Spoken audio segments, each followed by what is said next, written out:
Now write this down. This is the most important point of this message. If I succeed without sacrifice, then someone went before me and made that sacrifice.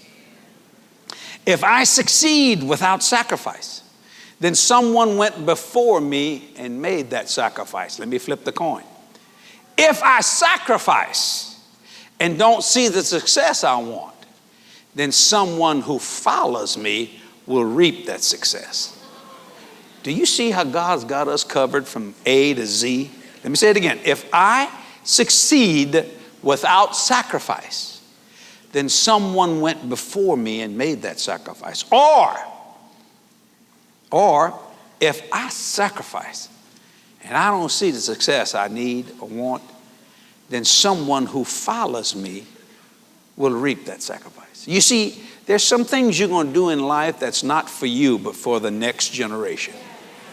And you have to understand that. You see, a lot of people say, well, the Lord didn't bring. No. You see, he used you as a builder for the next generation, and they will reap from that. Do you understand that? Some water, some get increase. And I've learned those things. See, for years I thought that everything I would sow, that I would automatically reap. And I do believe 30, 60, 100-fold. I reap 100-fold all the time. And I don't mean that arrogantly, but I do. But there's some things I realized that what I am doing, they will benefit in the next generation. It's like a church, for example. Most men and women in this building today will not outlive this building, right? I mean, think about it. Most people are not going to outlive this building you built. Buildings last a long time unless they're knocked down by something. But you paid for it, or paying for it. You're building it for the next generation. And the next generation, the generation after that may come in. I mean, how old is that chapel with all that stained glass? 1930. So we're looking at what, 74 years, huh? Something like 76. Yeah, something like that. Okay, you see, but that's still going to be, that'll still be there another 70 years from now. And if Jesus tarries, we'll probably all be gone by the way of the grave. I'm talking about the people my age and stuff. I'd be 70, I'd be 150, whatever. My point is this, but whoever did that is benefiting you now. See, God has got us covered all the way. See, that's why God says, teach your children. Every time God looks at you, you ever notice God's never surprised? You know why? He looks 240 years into the future every time he looks at you. He looks at 3 generations. The average person in America lives 80 years old. Some live longer, some live less, but the average is 80. So he looks you, he sees your children and your children's children. That's why he's never shocked. 240 years into the future. Abraham, Isaac, Jacob, Joseph, Jesus, and Jesse. I put myself in there. I'm the seed of Abraham, heirs according to the promise. How many times you hear this? God saying, I remember my servant Abraham. I remember my servant David, and I will not allow this to come upon his children or his seed. Isn't that amazing? See, because what happens, we're building for other generations. Think about that. So there's some things you may not receive the way you thought in this life, but your children will, and your children's children, and a good man makes an inheritance for his children's children. What are you saying? You must look beyond what you can see, even if your senses give you no assurance.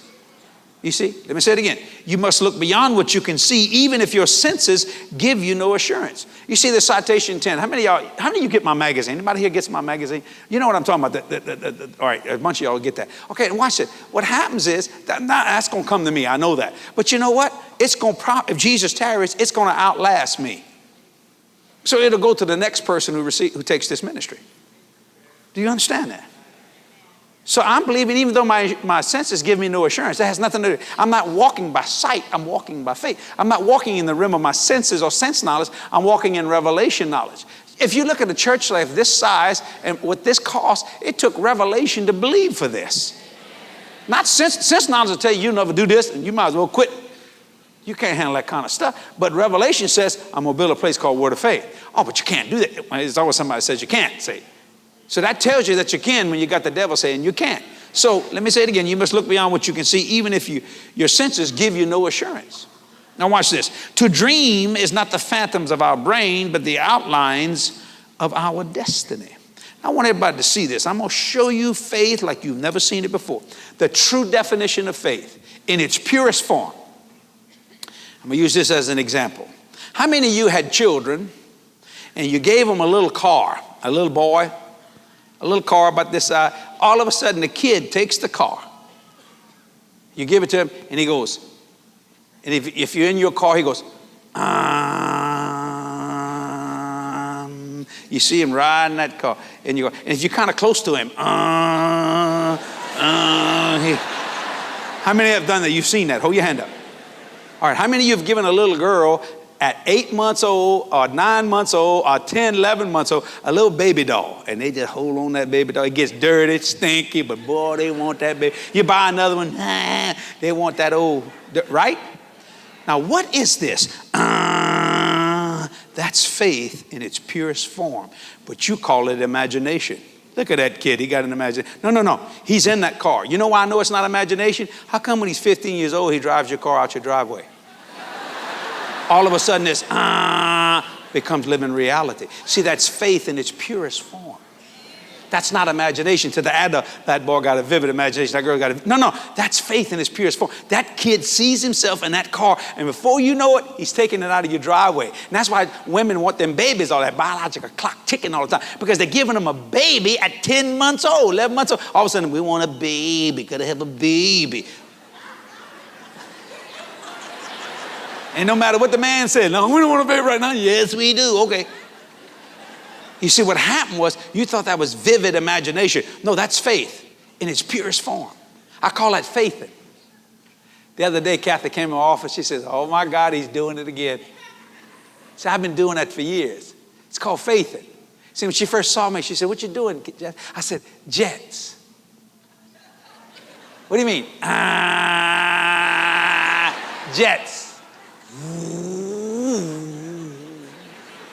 She said, that's just when you imagine. I said, no. I said, Kathy, that's faith in its purest form. One day we'll have one. This is not a white Stevie Wonder. Get myself dizzy here. Glory to God. You understand? It's faithing. It's not imagination. Because your child will drive your car out your driveway. But it started with that little car you gave him to play with. That what you considered a toy to fill his imagination, but what you did was fill his heart with a dream that produced a physical manifestation.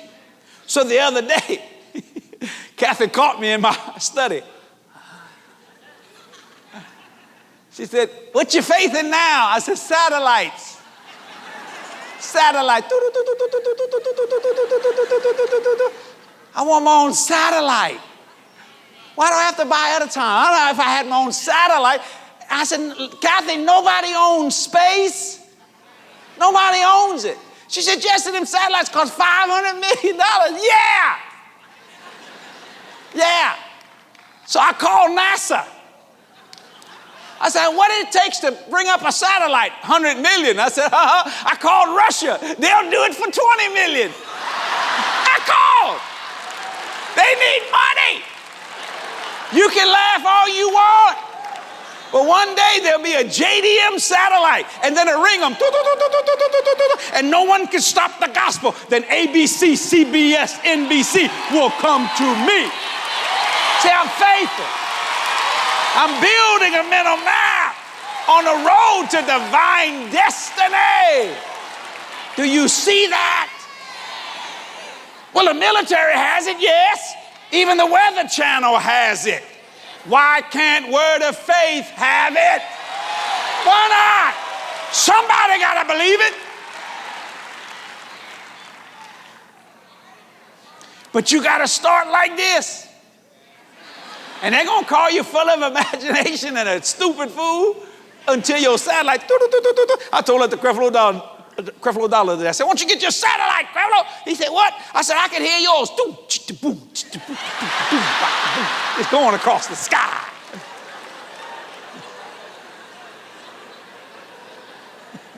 No one owns space. Don't tell me we can't believe that. That's what Henry Ford did. Tired of riding his stinking horse. Always going to the bathroom at the wrong time.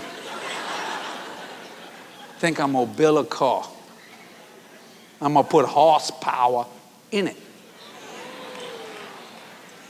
You don't believe that, go out there, wherever it's at. You don't know where it's at. You see those buildings out there. You see, somebody was in their house doing this. You mean sinners can do it? Yeah, Genesis 11. Genesis 11, the Tower of Babel. The Bible said all they imagined, so that's all, even in their imagination, God said that's pure faith. Let's go down there and confuse that language, because they will do, there's nothing they can't do. That's how powerful faith. You know, that's how God created the universe. Believe I'm going to create earth. I'm going to put a boy named Jesse on it. He's going to have white hair and white teeth. But I'm going to bless him so much that when he comes to the word of faith, they give him a short pulpit. So he looked tall.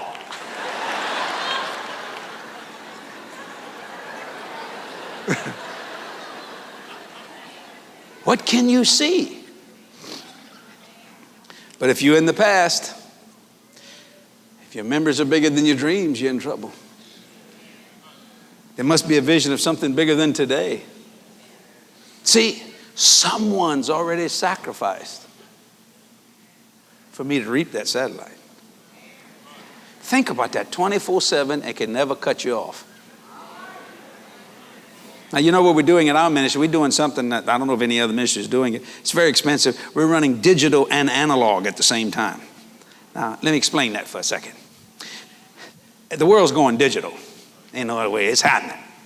But see, somebody in America can afford it. But there's some of these countries overseas that we're airing cannot go digital. They're going to stay with analog because they can't afford it. So a lot of people are going to lose the broadcast. Because it's already been passed in the law by Congress, but they keep backing it up so people, because it costs a lot of money. The average television station could cost them at least $2 million. It's going to cost us $2 million to switch over. And we're in the process of that right now. So we're running digital and analog. Now, I'm saying stuff some of y'all don't understand at all. I just saw that in my spirit. Let me make it simpler. Let me show you the difference between, so you'll understand what I'm talking about. How many of you, see how old you are, how many of you, it was your job to go outside and turn the antenna? Hold your hand up. And your daddy say, stop, that's it, boy. All right, don't turn it no more. Hold your hand up if that ever happened to you. Okay, some of y'all are not quite that old. Let's see, let's try this. How many of you, it was your job to put the aluminum foil on top of them ears on top of that television? Hold your hand up. Now you know what I'm talking about. You're pulling in that analog signal. We see some of the places in India that we're preaching in their languages, they can't afford that. So we're not stopping the broadcast. We're running analog and we're running digital. It costs a lot of money. Yeah. Well, how are you doing that? Well, let me tell you something. God is not looking for a man with money to finance it. God's got money. He's looking for somebody with money. He's looking for somebody with obedience. That's all. Just obedience. He's not looking for the richest guy in town to handle this. Same thing with the satellite. How are you going to get $500 million for a satellite? That's not my job. That's above my pay grade. You understand what I'm saying? My job is to believe for that. Do you see my point? Whoo, Lord Jesus. Yeah. See, God ain't looking for a person with money. He's got money. He's looking for a person with obedience. Someone who is tempted to tithe. Well, I lost a few of you right there. Yo went. Because see, that's a spiritual thing. And don't you want to be spiritual? Spirituals always connect physical things together. You see, when you pray in the spirit, you get a physical healing. Right? Right? So the spirit can embrace the intellect, but the intellect cannot embrace the spirit. And that's the problem with our theology of today, or our theological schools. They're trying to embrace spiritual things with intellect. It don't work. But the spirit can embrace the intellect, but the intellect cannot embrace the spirit. So you walk in the spirit. That's why you walk in the realm of unseen. So when you tell people things like that, they think you're crazy. Now you see what I just said about the satellites? I've been faithing. Let me help you. Devil don't believe it. Ask them, stupid kid. Watch. I'm tired of the Rupert Murdochs and all these people owning all this. Nothing wrong with that. I'm not against them. But there's space out there, and there's a lot of it. And no one owns it. And no one can collect on it. Because nobody's that high. There's only 2 guys I know up there right now, I think. Of this whole planet, I think there's two or three guys up at that space station. That's it for the whole planet. And they ain't got time to collect. They can't even go outside. Put that satellite, beam it. Push it, push a button, go. Think about it. You that are watching by the internet, think about it. That was unheard of. That was totally unheard of, you that are watching that. All over the world. Totally unheard of, but here I am. See how tall I look? Thank you, Bishop. I appreciate that. Glory to God. Yeah. See, it's all was once dreams. Now, what is your dream? What are you going to do? What are you willing to do? I want you to think about that for a minute. Because there's nothing you can't do. And let nothing hold you back. No nationality, color, creed, money, status in the community, whatever, all that junk. What do you want to do? Have you been faithing? Or have you let people think that's just a vivid imagination? That's faith in its purest form. Just remember, And one day the kid takes the car. And one day that beautiful daughter of yours brings back a baby. And they call grandchildren. You know why they call grandchildren? Got to spend $1,000 on them. Nothing short of $1,000. A lot of more than that. I don't doubt that Bishop Butler's grandbaby, when she sees him, she goes, big money coming. Big money coming. Oh, look at me and mama. Big money coming. And she just goes, and Bishop goes, oh, glory to God. So it's supposed to be. Look at the kids. Y'all just kids. But these are grand kids. Oh, and it's just beginning. Wait till she get about this big. What you want, baby? A spaceship? Sure, Papa gonna get you a spaceship. Whatever you want. What's wrong with that? What's wrong with that? I want to spoil that child. Excuse me. You don't spoil children with love. You spoil children by not disciplining them. That's how you spoil a child. You don't discipline. You can give a child anything you want as long as you discipline and show them the value of what's happening. I shouldn't say this, but the Spirit of God said I could.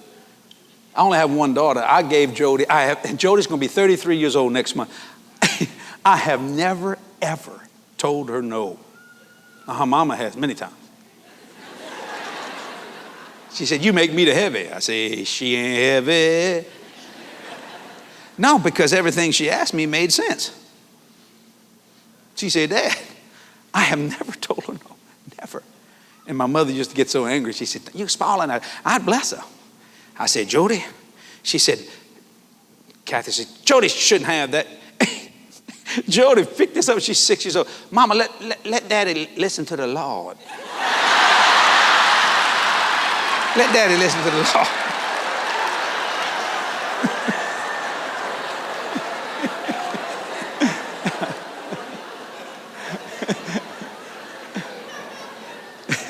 So usually around her birthday, I said, Jody, what do you want for your birthday? You're going to be 30. She said, let's let the Lord lead you, Daddy. Because I know if the Lord lead you, we're going to get it today. I want you to know, Lord. Oh, Lord, we start hooping, boy, I'll tell you what. Now, I probably shouldn't tell you this. Somebody going to criticize me. But I'm not a broke man. I live by my giving. And so constantly, I have to be blessed. There's no other choice in the matter. I mean, I just have to. There's no way I can go broke. Got too much seed in the ground. It ain't my fault. Don't get mad at me. It ain't my fault. I delight in tithing. I delight in giving. It's not a temptation to me. It's a manifestation. I just do it. So when Jody made 10 years old, I said, Jody, she was coming up. She said, Dad, have you figured out what you're going to give me for my birthday? I said, I was kind of waiting for you to give me some hints. What you want, Jody? She said, money. I said, you know your mama wants you to have presents. Don't listen to mama. Just give me some money.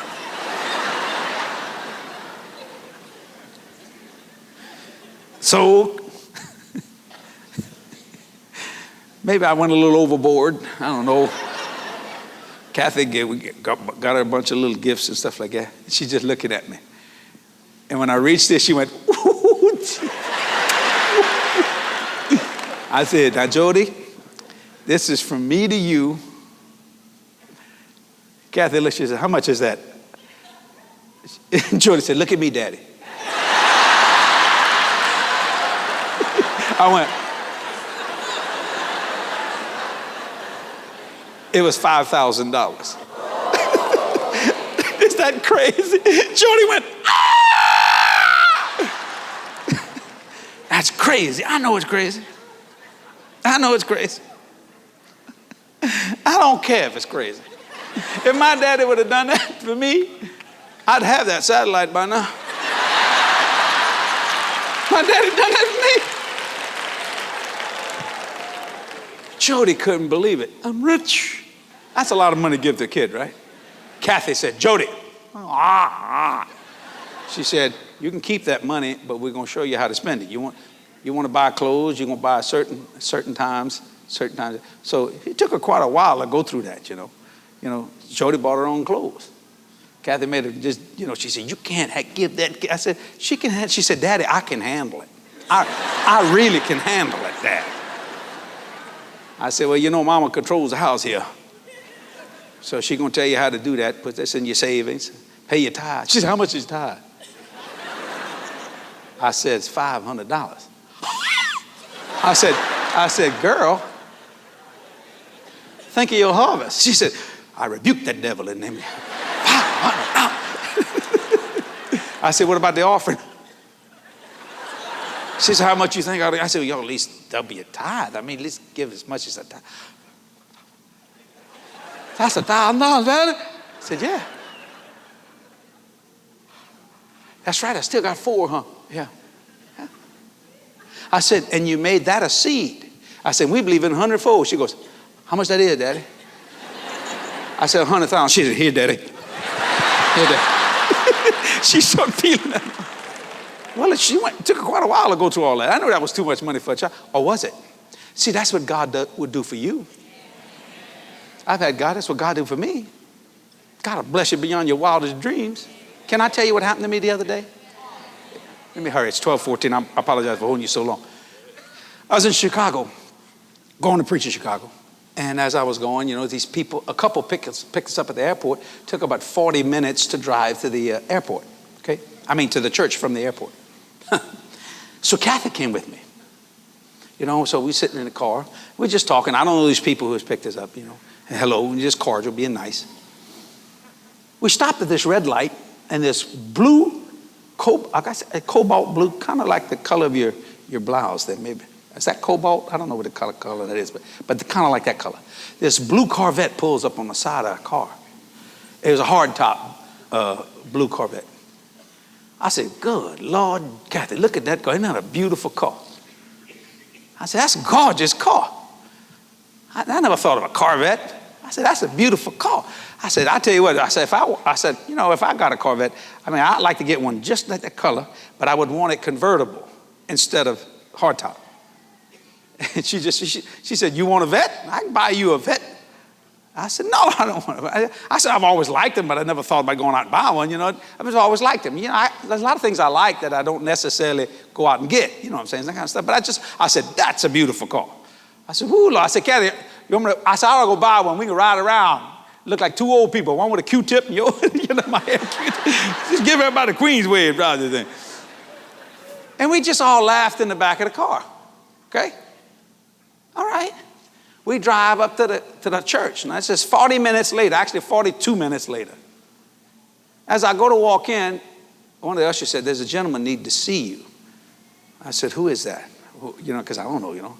And I said, oh, yes, I know this gentleman. I said, hello, brother, how you doing? He said, Brother Jesse, I just have to do something. I said, what's that?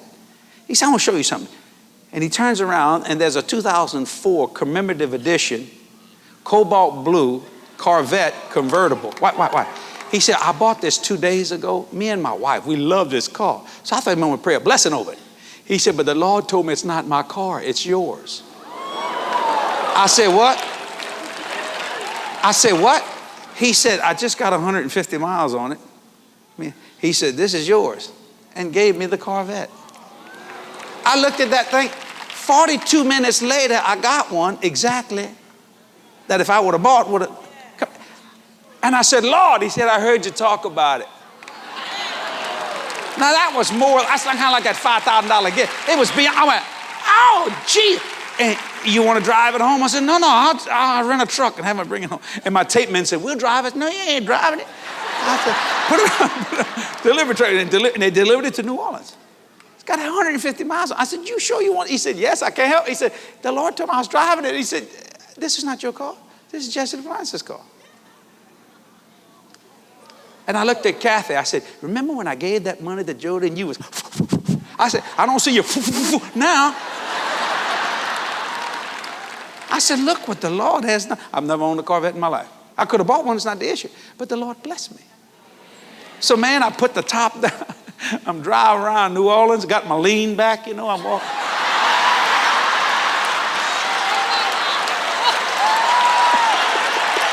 Hey! Glory to God. Now, you know, don't let your liberties, don't use your liberty as an occasion to the flesh. Which means if you're on the interstate and somebody pull up on the side of you and you say, you want some of me? And they go, whoa. Oh. Boy, I mean, I smoked that guy. But guess who was down the road? When I saw him, I'm like, all he saw was a blue flag. I said, Jesus. He said, I'm going to help you. Brother Jesse, how you doing? I said, you like my Corvette? He said, I could barely see it when you went by me. I said, go ahead, give it to me. I deserve it. No. I said, the Lord gave me this. He said, you got to be kidding me. He said, if you don't slow down, you're going to pay for it in tickets. I said, yeah. I said, I never had nothing like this in my life. But you see, what happened was, on the way to the church, I built a mental map. Not even realizing it. My God, I know I'm going long. I apologize. But do you understand what I'm saying? What are you going to do? I challenge you. Word of faith, you certainly have the ability to do whatever you desire. What dream, what faith will you faith today that will manifest? Stand to your feet. Hello, everybody. I'm Jesse Duplantis, and I'm so happy you're watching this video today. If you're enjoying our channel, please subscribe. You can hit the bell to get notifications as each new video is posted, so you don't miss a single one. Then you share this video to your friends, your family, so they can be blessed by it. And I mean necessarily, they'll be funny, they'll be hilarious, and I promise you, if you watch it, by the end of it, you're going to feel good, because I believe in bringing joy into people's lives. I mean that sincerely. And I tell people, say, does anything ever wipe that smile off your face? No. And thank God I got good teeth. Praise the Lord. So watch it and subscribe today. Thank you, and keep watching. You'll be blessed. This media is copyrighted by Jesse Duplantis Ministries for the private use of our audience. Any other use of this media or of any pictures or accounts without Jesse Duplantis Ministries' consent is strictly prohibited.